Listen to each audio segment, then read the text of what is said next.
નમસ્કાર, આપ જોઈ રહ્યા છો જનસાક્ષી ન્યૂઝ। નજર કરી આજના મુખ્ય સમાચારો પર। અંકલેશ્વરના પુનગામ વિસ્તારના નયન વસાવા અને હિરલ વસાવા ભરૂચના ગોલ્ડન બ્રિજ પર ફરવા માટે આવ્યા હતા। આ દરમિયાન બ્રિજના છેડે ફોટો પડાવતા સમયે હિરલ વસાવાનો પગ લપસ્યો હતો। યુવતીને બચાવવાના પ્રયાસમાં નયન વસાવા નર્મદા નદીમાં ખાબક્યો હતો।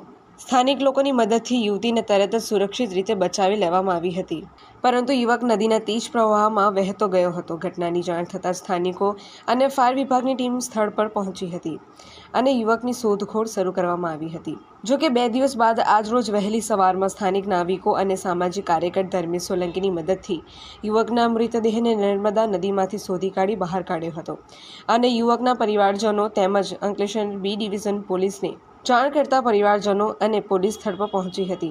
મૃતદેહને પોસ્ટમોર્ટમ અર્થે ખસેડી વધુ તપાસ હાથ ધરી છે।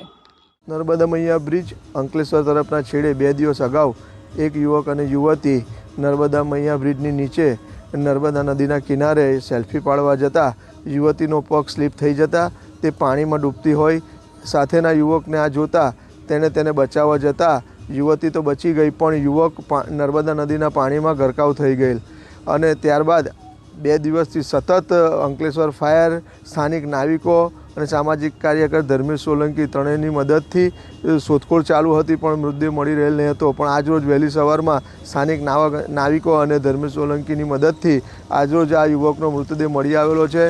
તેના પરિવારજનો તેમજ અંકલેશ્વર બી ડિવિઝન પોલીસ સ્ટેશનને જાણ કરવામાં આવેલ છે।